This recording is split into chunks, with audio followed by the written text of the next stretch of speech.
Hi there, what's up? In this video, I'll give you a quick guide on how you can download Microsoft Teams Stream Video or Microsoft SharePoint.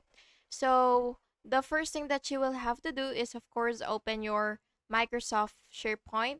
And once you're here, what you will have to do is you will go to your Teams account and you will go to your My Content section, and then you will have to go to videos and find a video that you want to download. Then you will click the three dots icon, which is the more options, and then basically you will just have to click download video, and then the video will download to your computer in MP4 format. However, if the download option is not available, you could also check with your admin as some organizations restrict downloading. And that's it.